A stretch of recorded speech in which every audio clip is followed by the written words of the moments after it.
Your career sort of defies category, as I just sort of described in a small way here.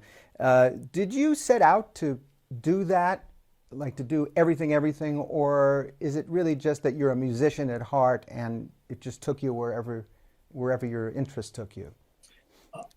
I started in the theater, really.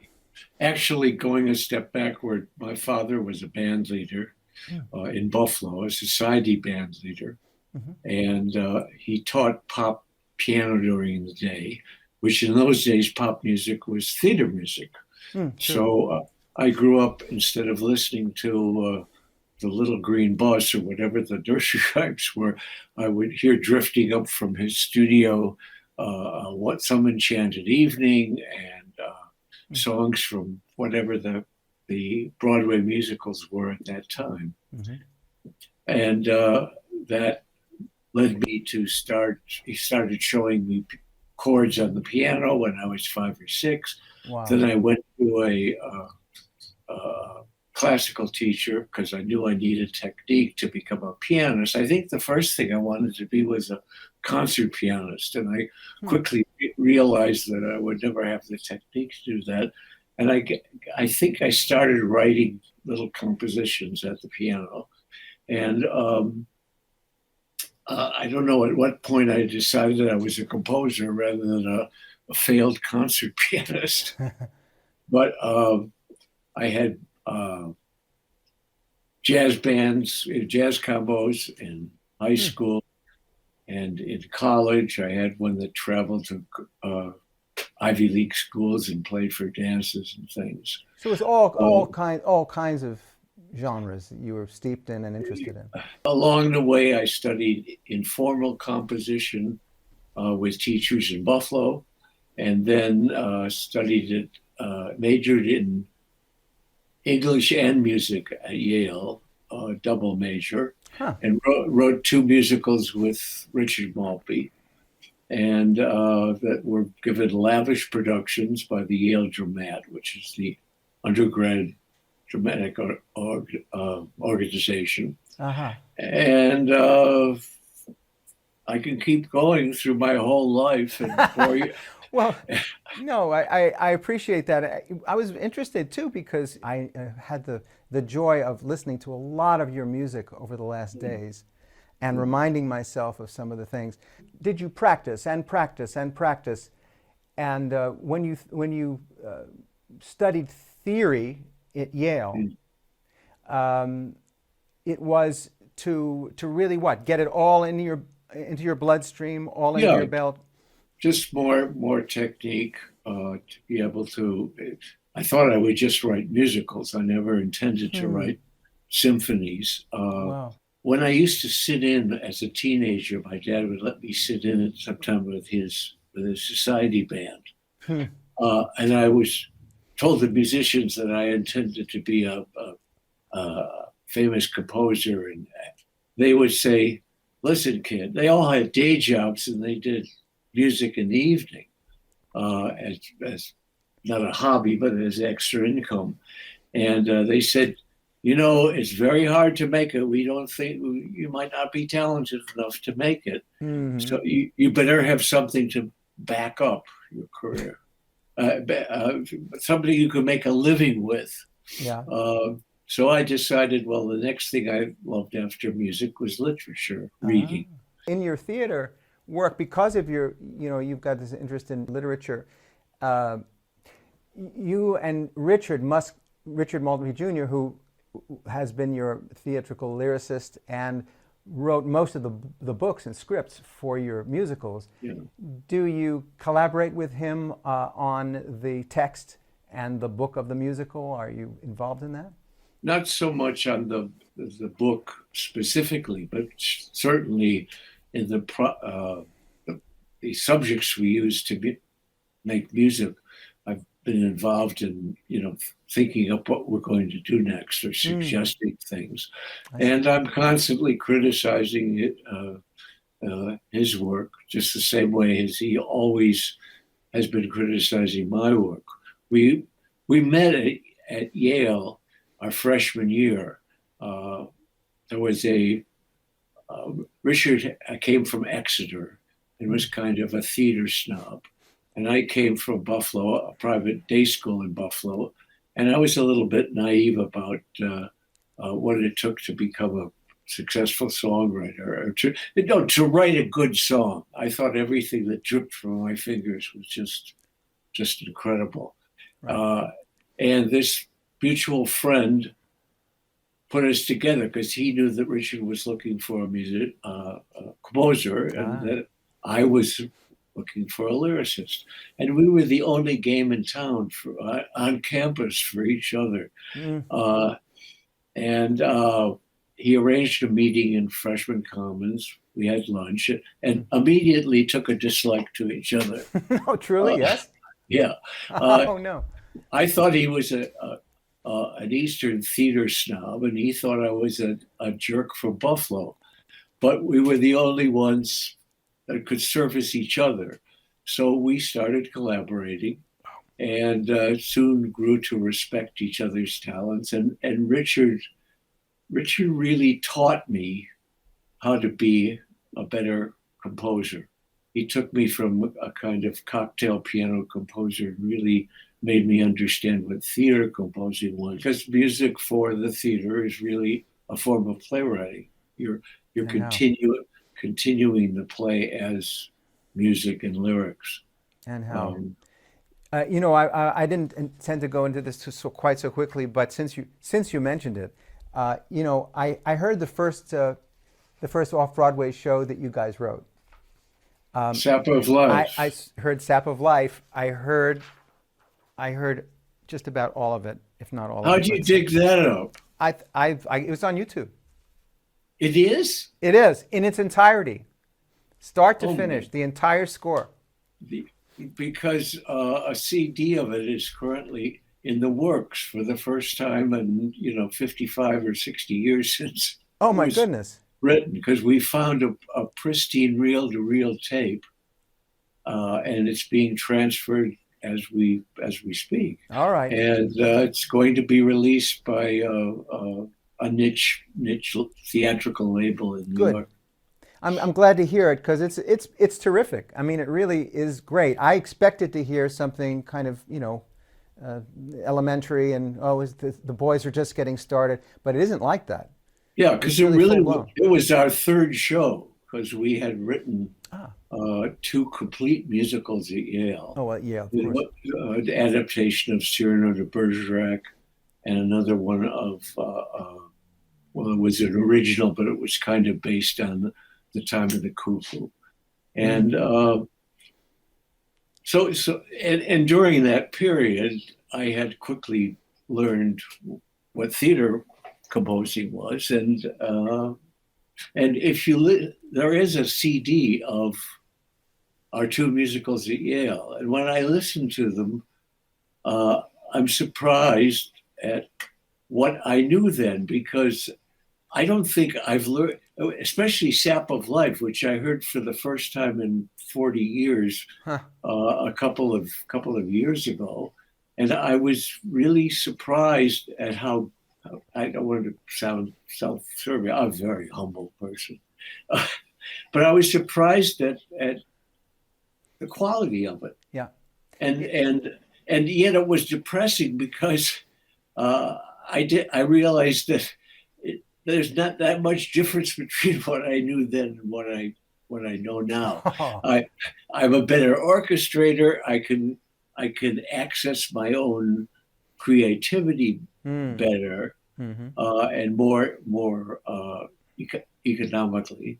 But as far as the quality of the music, there are things in Sap of Life which I think compare very successfully with things that we've heard recently. I quite agree. I mean, there are things.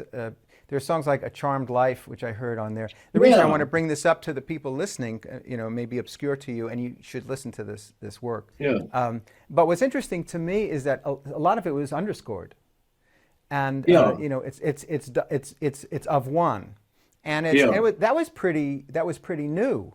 In the early '60s, I know there was the Fantastics. Had had piano and bass and a harp. Or Yeah, something. and we were very influenced by the Fantastics. Is that right? Yeah. Well, Keep going. no, I was going to I'm say sorry. that, not a problem. I was going to say that at that time there was that sort of thing. It was a new way of Yeah. presenting. It's very, very intimate ideas, relationship ideas, honesty between people, Yeah. and feelings and this sort of thing. And that had not happened in the theater before. Yeah. So And that's that show kind of gave us a foothold in New York. Steve Sondheim, among others, came down to see the show, and Hal Prince, because they heard these were the new guns in town, and it led to a lifetime mentorship from Sondheim, who has been criticizing our work and for 50 years or more. Is that right? My God. And I've done work for him. I did some dance music for company. I was one of the rehearsal pianists for his television musical Evening Primrose. Oh, and wow. I went out of town with his first flop, one of his few, maybe one of his, I think, only major flops, which was Anyone Can Whistle, which was my first time out of town with a Broadway show. Incredible. It's got good songs in it, though. Terrific score. The Yeah. dance music is really incredible. I think Trudy Rittman wrote the dance music, and Wow. Herb Ross did these 3 sensational ballets to it. You could almost Incredible. make a concert suite from the dance music. Wow. Well, when you would, so if you would write as you did, let's say, we're starting now, or one of the first off-Broadway pieces that you and Richard did, you would present it to Mr. Sondheim and say, "What do you think, Steve?" Yeah, he's always been very generous to young writers who he feels deserve his attention. And I remember we took songs from The Sap of Life over to his East Side townhouse to play for him as we were writing. And he gave us very, very good, very, very useful criticism, very honest and very, very sharp. Wow. And what a privilege. What a privilege. yeah, no, it's a treasured relationship. And yet, if I may say, when you hear things like Sap of Life and even the later things you did, but Sap of Life was before he did Company and before he did, Follies and all, where he's actually, I'm not saying he's copying you. I'm not saying that. But what I'm saying is that he also got into in his style of the very intimate relationship drama. There's been a reciprocal inspiring of each other. I mean, you can't help, if you want to write really good theater music, being inspired by Steve. And yet you have to be inspired by him and not write cheap imitations of him, which a lot of young composers do. You could tell they're doing Sondheim. And I quickly learned where to catch when I was doing that. I understand. Also, his style and his interest in subject matter is quite different from Richard's mine. We tend to be more overtly emotional, whereas Steve tends to deal in irony a lot more. So naturally we separate, but Steve has called me on occasion to say, I'm doing this. It was a parade song in Anyone Can Whistle. I can't remember the title of it, but we had written watching the big parade go by in Sap of Life. Right. And I remember I was shocked. He called me one night and said, I writing this parade song, and I want to know if you think I'm stealing the idea from you. And I said, no, Steve, I mean, parade songs have been written even before you and I wrote parade songs. Sure. But he's very conscious of that. And we wrote a song for a musical that didn't get on before, right after The Sap of Life. And there was a song in it called Travel, which he has always adored. And he made a list for the Smithsonian, one point, a list that was published in the New York Times of the 100 songs he wished he had written. Oh. And we were number 50. Oh. Yeah. Which of course thrilled me. You know, I idolized his work. Of course. Of course. Wow, what a privilege to have you both know one another and to share that relationship. Your first big off-Broadway show was Starting Here, Starting Now, which was a song you wrote in the 60s. Right? For Barbra Streisand. Well, I wrote most of that song. I wrote all the lyric except for one line, which you sure wrote. But we've always had a deal that whatever we write, no matter how much each of us has contributed, and he's mostly done the lyrics, mostly done the music, but occasionally I do lyrics. I thought that would be a nice hit song for anybody but Barbra Streisand. Except, first of all, I thought of it as a man's song. Wow. It's definitely a male tone of voice if you were just to guess. Right. Interesting. Starting here, starting now.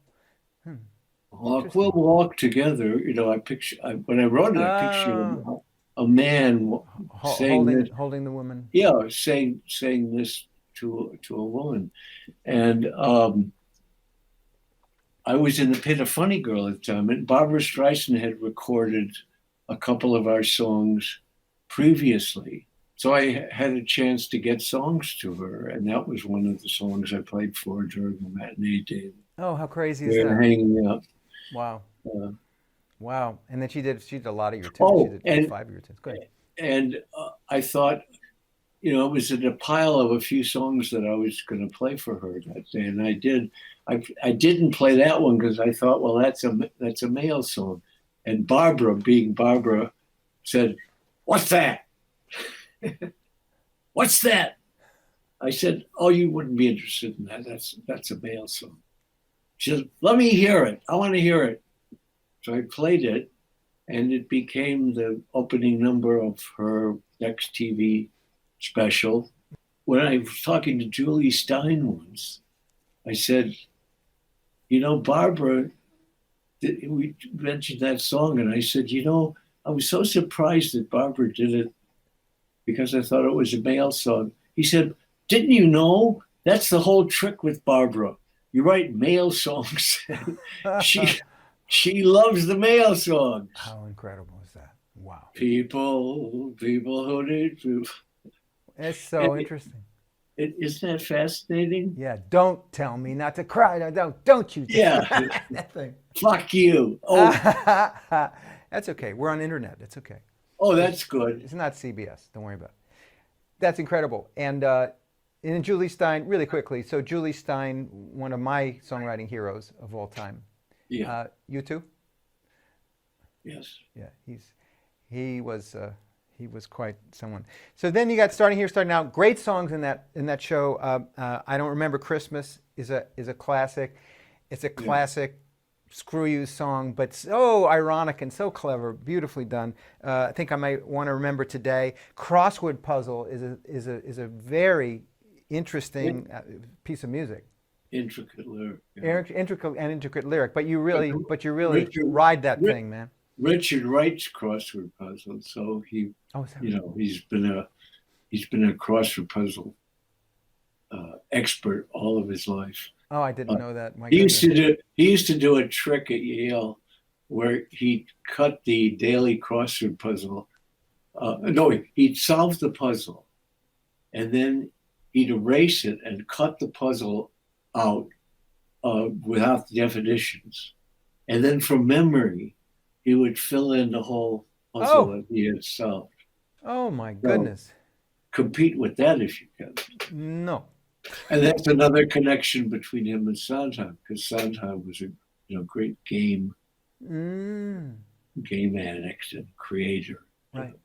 Well, a lot of those lyrics for those musicals are written first, yeah? No, not really, because Richard writes Richard loves to have the music first.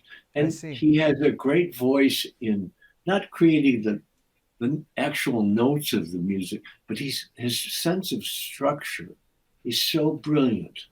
And so on the notes, like I'll write a melody and he say, that's great, but you know, the bridge kind of goes down. It should really go up. It should kind of, and he's right 99% of the time.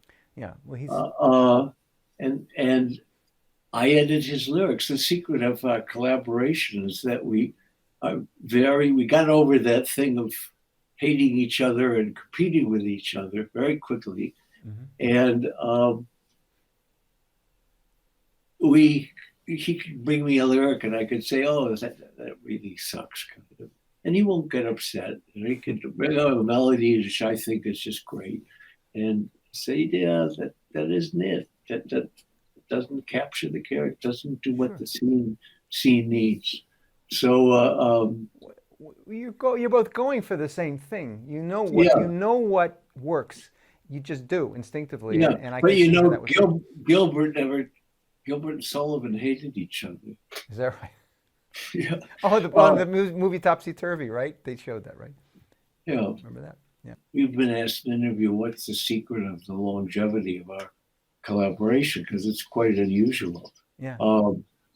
He said, it's because we've never said I won't to each other. If Richard says that melody is wrong, I've never said it has to be this way. You can't touch it. You know, the Norman Gimbel thing. It would be the thing. You really respect one another. And the other way too. And the honeymoon was over, and yet the whole relationship has been a honeymoon. We're best friends and we're collaborators. And, well, that you found each other is extraordinary and a gift to everybody. You then did Closer Than Ever, Best Musical for the Honor Critics Circle Award, Best Musical. Great songs in there. And I'm running through these a little quick, everybody, because I want you to listen to these scores. And if you know them, listen to them again in a new time. I've been here before. It's never that easy. It's a duet, and it's so interesting and beautiful. If I Sing, written for the character's father. Go ahead. Yeah, for our fathers. His father was a famous band leader. Mine was a band leader, and that song is actually a true story because I had written the melody. We knew we wanted to write a song about our fathers, and I'd written the melody, and then Richard had to go to England to do Ain't Misbehavin' or something. You know, he's had a whole career with other. Sure. And I went back to Buffalo to visit my aging father during that period. And I said, Dad, this is a melody that Rich and I are working on. And I played it for him. And at that point, he revealed to me that he really couldn't play the piano anymore because he had lost the feeling in his fingers, so that he almost died at the piano. You know, he played club dates as long as he could, well into his late 70s. Oh my! It was a tribute to your father and to his father, who were both band leaders. Yeah, but it was the actual story. When I told that story to Richard, that's what he said the story of the lyrics. Oh, I see. It really was the general message of it is that we owe our love of music and our skills to our father. You know, another case of determinism. I understand. Well, Richard said his sense of structure came from his father, who did hundreds of arrangements, you know, for Muzak and CSAC and for his big band. And Richard said they were all perfect 3-minute. You know, the structure, architecture of them was so beautiful. And he said that's what he feels he got a sense of structure from. And I got my sense of harmony from my father, who sat at the piano and taught me what flatted fifths were. How gorgeous. How gorgeous. Yeah. How gorgeous. I used to watch, my dad was a painter, among other things, and I would sit as a little boy and watch him dot the light, make the light on the eye with Oh, white. yeah. And I would just watch and I go, just for hours, just watch and watch and watch. And Yeah. so just gaining something, you know, Yeah. an aesthetic understanding of something. And Yeah. And the sense of craftsmanship too. well, Yeah. sure. People don't just sit and, you know, paint unless you're painting a house. And then anyway, there's wonderful songs in Closer Than Ever. It's one of your most famous scores, and Patterns, Life Story, One of the Good Guys. One of the Good Guys is a great song. It's a great Yeah. song in every way. Da da Yeah. da, one of the good guys, and it's a great lyric.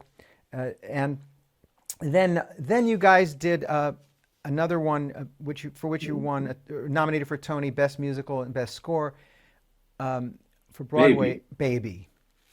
That was your first. That's when you first walked onto that stage. Yeah. And that was on for a while, and that did very well. Yeah, Ran about 8 or 9 months. that's okay. I had one that ran 3 weeks, so 8 or 9 months. I remember that. It would have run longer, but people thought it was a diaper show, and it really wasn't. No, you know, they thought it was about babies and things, but it really is about it's about 3 couples. It's about, and the original title for the show, God damn it, was Baby, Baby, Baby. Yeah. Which would have told you right away what the show was about. Baby, baby, baby. Right. And there's a song in the show called Baby, Baby, Baby. Yeah. It's about the relationships. But the smart press agents at the time said, oh, it's too long to go on the side of a bus. It should be Baby. So, and you know, the Oklahoma. Bang! The show's been done all over the world in regional and productions in other languages. Yeah. But the posters invariably are a stork bringing a baby down to a couple, or a diaper being fastened. You know, it's, and a lot of people came to that show and were tremendously moved by it and said, you know, we avoided coming to the show because we thought it was this bland thing about babies. And some friends of ours said, you have to see this show, and dragged us to it. And now we think, God, we could have missed this. So well, okay. So those are the marketing geniuses. Well, you got it, because you got a song in there. Piece de resistance of that play was "I Want It All," which is great. And it's a great song in every way. Just a gorgeous thing, but it really says what it's about. You know, we're having babies, and now what is this? How does this impact my relationship? How does it impact my life? My dreams, my career? And that's what it's about. I want to be Gloria Steinem, Lauren Bacall. I want it all. I want it all. Beautiful, beautiful, beautiful. Now I'm going to talk about your next Broadway musical called Big, and I love this musical, and it is my favorite Shire Maltby score. Oh. I can't tell you. Well, I can tell you why if you're interested. Maybe not now. I think it's so adventurous, and it's so melodic, and I think it's perfect. It's just it's a perfect score, and it's a great book. John Weidman wrote the book. Mike Ockrent directed it, choreographed by Susan Stroman. Doug Besterman wrote the orchestrations. I mean, it's kind of as good as it gets. What did you think when you heard it back and you heard them in rehearsal or whatever? Well, you know, you hear it back a little bit at a time. Right. Once they start reading the singers learning the song, when everything sounds kind of bad. And then when they really start doing it, and the day when they really internalize it and you hear it, but it's still just with the piano. And then when you go in and start hearing it with the orchestration, it's called a Sitzprobe. Did you know that? I did. I've been in several. Yeah. When you first hear the cast first. It's where you schwitz at the Sitzprobe. Yeah. Which means sit. It's a sit probe. Sitz is German. Yeah. Check it out. Yeah. And then you it starts coming to life. And then when you see it in front of an audience, Right. it takes on, it's another way of seeing it when you see it, people reacting to it. Yes, of course. And it works both ways. As you know, sometimes the song you think is going to knock everybody out, they start reading their programs. And the song that you, was kind of the little kid in the back seat, back of this classroom. Yeah. Here I am. And that's the one that. And they go crazy, yeah. Yeah. Did you orchestrate personally when you did the films, when you're doing the films and all of that, and the scores for your Broadway work up to that point? Did you orchestrate everything? I orchestrated a good 80 or 90% of my film scores because I considered it part of the composition. You know, you can't, I can't write something for films without hearing what eventually is going to be playing it. You know, melody played by a clarinet is totally different from being played by 12 violins. Sure. So you and it's part of the color. It's like paint.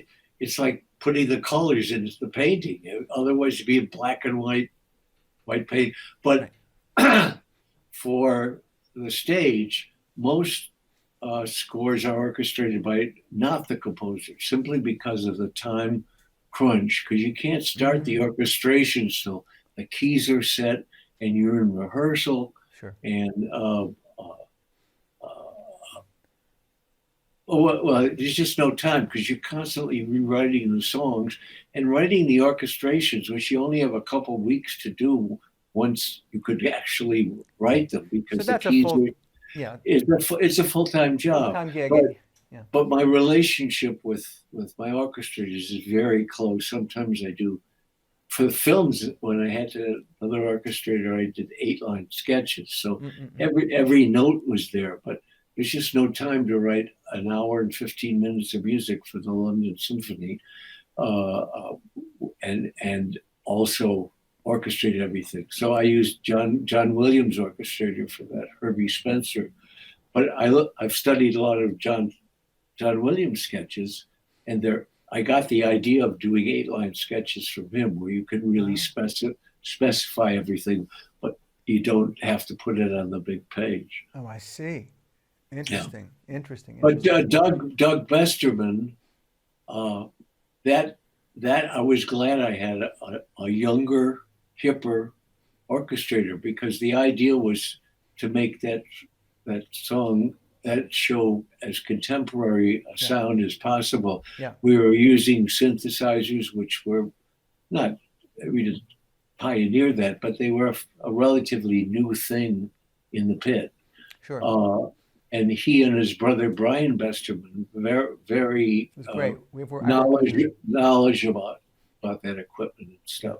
So that was good. There's this thing about dance music, which I know you've written, but for theater, what people may not know is that, you know, sometimes you present the song and then the choreographer wants to stretch it into some kind of an expression of dance. And it's not always that the composer writes that music. It's true. It's based on the themes that the composer wrote. Yeah, again, it's, well, some composers are basically tunesmiths, songwriters, like Bob Merrill. Sure. Which writes great lyrics and music. Good music, but is fairly untrained as technically as a musician. Right. He tends to write things and then somebody else writes them out for him. Okay. And orchestrates them. Yeah, again, it's a time crunch because the dance music is created not in advance, but while the dance is being created. And the dance people are often in another room, and the dance pianist, and as Susan Stroman is creating steps, and she tells him where I wanted to go here and I wanted to go there. So it's a very elaborate process. And there's just meanwhile, I'm in another room with the singers, and Richard and I are rewriting the songs. So again, it's division of labor.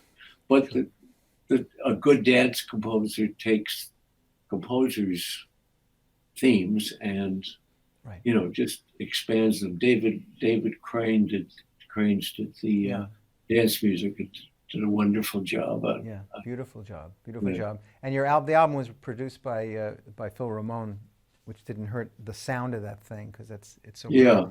great. Does Dee Dee Conn is David's wife, brilliant actress, wonderful, great, and such a great person. And so does she comment on your work? Does she walk into the room and say, "Hey, what is that garbage?" Or "Wow, I really like that. That really sends me." Does she? No, she never does that, but I always call her into the room at some point. Good.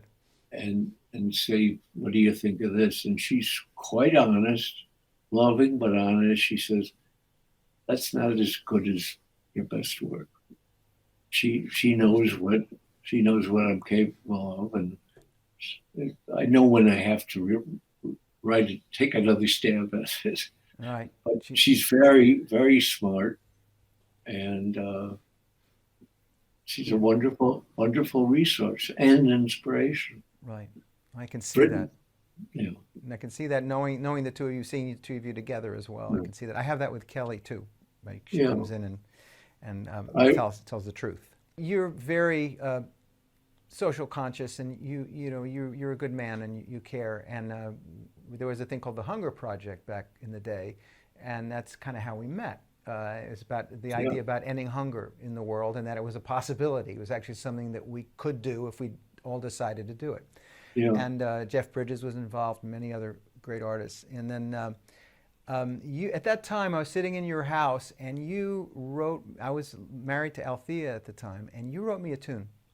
And you went, and you sat down at the piano, and I still have the cassette, and I'm gonna get it out and send it to you. And you said, "Here's a little melody for Althea," and you played this tune. Do dee da do do dee da da da da Althea. Do dee da do do dee da da dee da da. Just a tune, and you said, "Here." It was like that, and I was busy. God knows why I didn't take you up on writing a lyric. I should have, my God. But it's still there, and I want to send it to you. Okay. And the reason I even brought it up is it's so beautiful. Everything you do is just well, thank you. So I wish same to you, and I wish we could have written more songs together. Okay, well, it's not over, we're still I here. know, and I still am available. Okay, me too. Have keyboards, we'll write. We're on. We can Zoom now. We can talk to each other. We can write on this way. I work with Richard. He lives in the city, and I live 15 minutes up the river from New York. Right. And a lot of times we work on Zoom. Yeah, Zoom's become a way of life, hasn't it? Yeah, and it's not going to go away either. It's actually it's an expedient. So David, I wanted to first tell everybody, David has an album that he made several years ago, and it's David playing his songs. Maureen McGovern sings the songs, but it's David playing his compositions. It's called David Shire at the Movies. And I want to recommend that you get it. I know there are a lot of songwriters watching this thing. And that's kind of a textbook thing. That's something you need to read orally and soak in. It's David playing these gorgeous melodies and funny things, melodies and such. So please get that. I know you've got a musical with Mr. Maltby called Take Flight. It's been in the works for a long time. I know that done regionally, yeah. It takes a while sometimes, you guys. And another one called Suzatsuka, which was done in Pasadena and Seattle. Okay. But it's complicated stories. That had a half black cast, half white cast. Okay. It had scenes in South Africa. And then we've been working also on a Thai musical. A Thai producer started us on. A what producer? I'm sorry, a what? Thai, Thai. Thai producer, okay. Yeah, it's called Dancers at a Waterfall. Oh, nice. which was tried out in several places, Okay. and which has been rewriting the book, and that may Good. still happen. I think some of these are going to be posthumous just because of the nature of how long it takes to get musicals finished, as you know. Yes, it does. A long time. As Jerome Robbins famously said, musicals are never finished, they're just abandoned. Whoa. That's the truth. That's the truth. David, thank you very, very much for doing This this has been with me. such a pleasure. You know, I've done a lot of interviews. This is the best one. Oh my God. Well, thank you. Well, The most fun and the most complete. And it's always a pleasure to be interviewed by someone who does the same thing you do so that they understand. And you've really done your homework. I'm really complimented and moved by how well you have covered everything. Thank you very much. Thank you, David. My goodness. Well, listen, we look forward to more great music from you, mister. And Thank you. And I from you. I hope you don't let that your Broadway experience deter you from maybe trying. No, again. I've got 6 going. Oh, good. Boom! I'm not kidding. I love it like you do. So I'm there. I can't. I don't have a choice. I love it too much.